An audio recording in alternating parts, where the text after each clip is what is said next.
Framing Effect, Daniel Kahneman and Amos Tversky. Primacy by Solomon Asch. Agenda Setting, Maxwell McCombs and Donald Shaw. News Priming, Iyengar and Kinder. Authority Bias, Stanley Milgram. Illusory Truth Effect, Linehan and sounds like a psychology lecture, right? But this isn't. This isn't about your textbooks. This is about your TV screens. Because these exact theories are the invisible weapon that news channels use to control what you think, and often before the actual news even begins. Now listen to this. One of the most consequential pieces of legislation is now before the Parliament. It's called the Criminal Netas Bill. Take this India Today's recent show, Harish Salve exclusive, Criminal Neta Bills, Sacred Duty versus Entitlement. Now pause right there. Forget about the debate. Just look at the headline. The manipulation starts before a single fact is shared. First is framing plus primacy.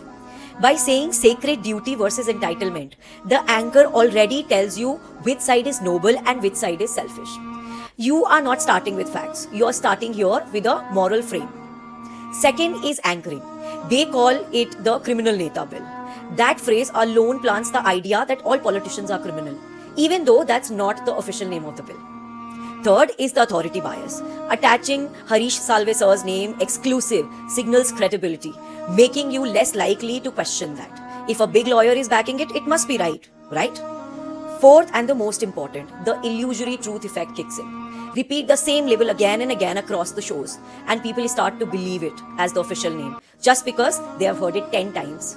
This is not an accident, it's a design. Psychologists have shown how our brains, cut corners when processing informations.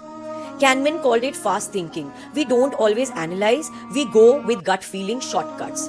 Asch showed that first impression stick. What you hear first shapes what you believe later. Iyengar and Kinder showed how TV does not just tell us what to think, but what to think about. And when you combine all this, the headline becomes the trap. The channel knows you won't read the full bill, you won't compare 3 generations of media reports, and you won't cross-check the legal details. Most viewers don't. So they serve you a pre-cooked opinion and you digest it as fact. And by the end of the debate, you think you have reasoned it out, when actually you were nudged into the opinion right at the start. Here is what they didn't highlight, the real name of the bill. The Constitution 130th Amendment Bill 2025. What does it say? If a Prime Minister, Chief Minister or a Minister is arrested and remains in custody for 30 days on a charge carrying 5 years or more punishment, they automatically lose office. This is the principal core idea of the bill. Here, you agree with it or you do not agree with it. That's your right. But you should at least know the real name of the bill, the actual provision. Instead, the country was told about a Criminal Neta Bill, a fake, catchy label that overshadows the very relevant fact. Now see the bigger picture. Here the question is, are we citizens or just the subjects of media conditioning? Because when the first 10 words of a headline frame your thoughts, your brain spends the rest of the show just justifying them. This isn't just India Today. Across the border, channels do it with words like urban Naxal, anti-national, love jihad, or even sacred duty. Each phrase is psychological shortcut planted in your mind. And once it's there, fact rarely stands a chance. This isn't a news, this is a narrative, and it's powered by psychology. So next time when you see your flashy headlines, just pause.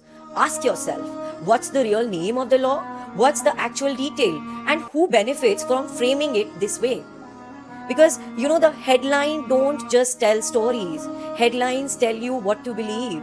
And if you do not question them, you are being informed, you are being conditioned. This is not getting news. This is being conditioned to work in a particular way, to work in a particular manner, to think according to them, to do things according to them. Thank you for watching this video.